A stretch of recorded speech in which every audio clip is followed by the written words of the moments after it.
بسم اللہ الرحمن الرحیم۔ آج حصہ اول ہے عظمت و شان اہل بیت اطہار۔ یہ ڈاکٹر طاہر القادری صاحب کے بیان سے ہے، اس میں سے ہم شروع کر رہے ہیں پڑھنا۔ بسم اللہ الرحمن الرحیم۔ اللہ رب العزت نے قرآن مجید میں ارشاد فرمایا، بس اللہ یہی چاہتا ہے کہ اے رسول کریم صلی اللہ علیہ وسلم کہ اہل بیت تم سے ہر قسم کے گناہ کا میل اور شک و نقص کی گر تک دور کر دے اور تمہیں کامل طہارت سے نواز کر بالکل پاک صاف کر دے۔ سورہ الاحزاب۔ مودت و محبت اہل بیت دفاع عظمت اور اہل بیت امام عالی مقام سیدنا امام حسین علیہ السلام کے رتبہ و منصب عظمت و رفعت اور سیدہ کائنات سیدات النساء عالمین حضرت فاطمہ الزہرا کی محبت اور ان کی بارگاہ میں عقیدت کے اظہار کا بیان دراصل آقا کی تکریم، تعظیم، محبت اور وفاداری کا اظہار ہے۔ اہل بیت کو ہم جب اہل بیت اطہار کہتے ہیں، طاہر اور مطہر کہتے ہیں، تو یہ لفظ ہمارے وضع کردہ نہیں بلکہ یہ اصطلاح قرآن مجید نے مذکورہ آیت کریمہ میں وَيَطْهَرُكُمْ تَطْهِيرًا کے الفاظ کی صورت میں دی گئی ہے۔ قرآن مجید میں اہل بیت اطہار علیہ السلام کی شان کے اظہار کا ایک اور مقام آیات مبارکہ ہے۔ جب نصارہ کا وفد مدینہ منورہ آیا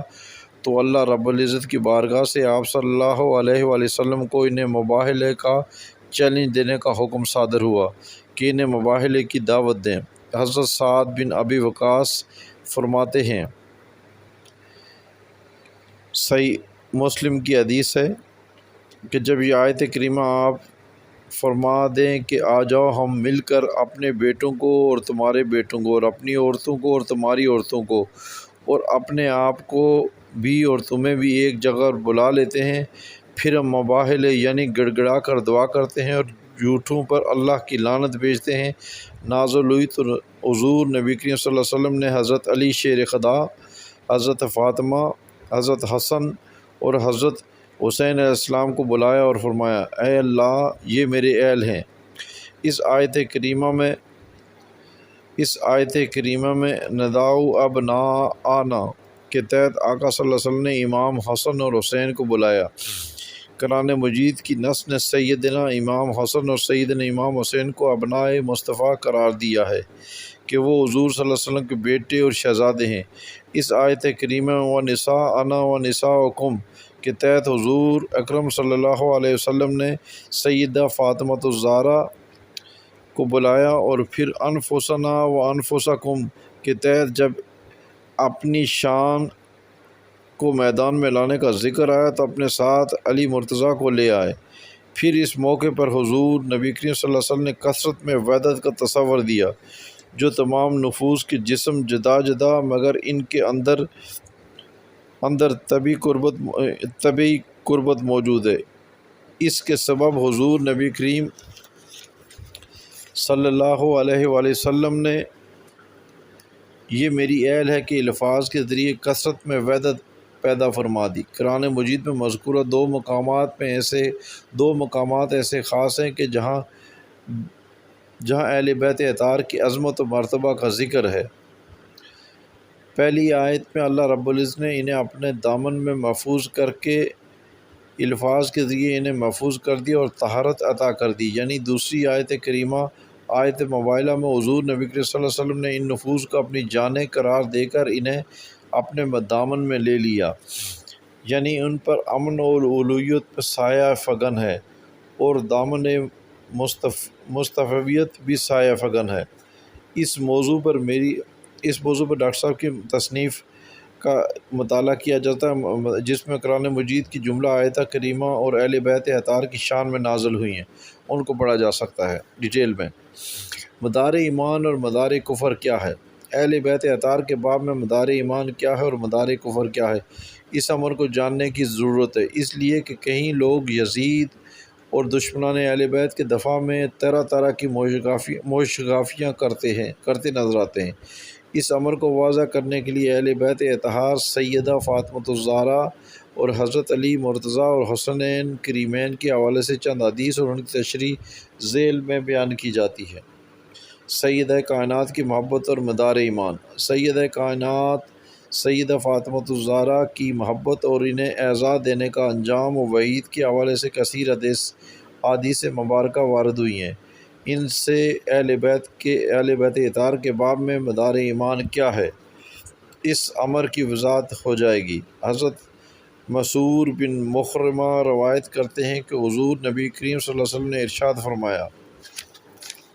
بخاری کی حدیث ہے، فاطمہ میری جان کا حصہ ہے، جس نے اسے ناراض و خفا کیا اس نے مجھے ناراض کیا۔ اس حدیث مبارکہ میں ایک بات آقا صلی اللہ علیہ وسلم نے صریحاً فرما دی کہ اگر کسی نے فاطمہ الزہرا کو ناراض کیا تو وہ یہ جان لے کہ اس نے فاطمہ کو نہیں بلکہ اس نے مجھے ناراض کیا۔ سیدہ کائنات کی ناراضگی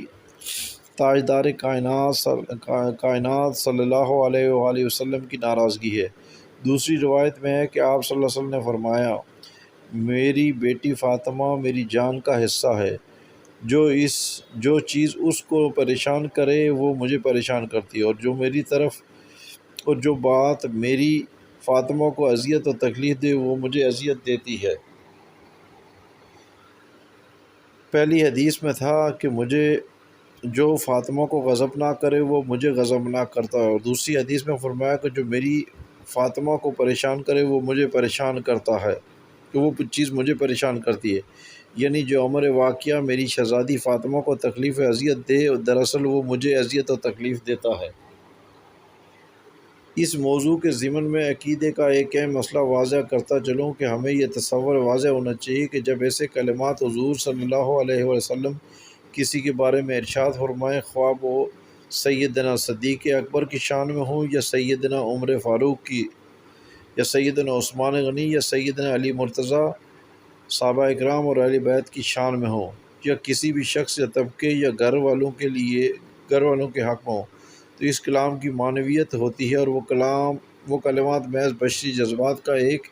اظہار نہیں۔ یہ ایسا نہیں ہے کہ جیسے ہم لوگ محبت میں اپنی اولاد کے لیے کہہ دیتے ہیں، دادا اپنے پوتے پوتیوں کو کہتا ہے، اور نانا اپنے نواسے نواسیوں کے لیے کہتا ہے کہ یہ میری جان ہے، ان کو تکلیف نہ دو، جب انہیں تکلیف دے گا مجھے دکھ ہوگا۔ جس طرح کا کلام ہم اپنی اولاد، بیٹوں اور پوتوں پوتیوں کے لیے کرتے ہیں، اس کلام کا ازر و اشارہ کوئی معنی نہیں ہوتا،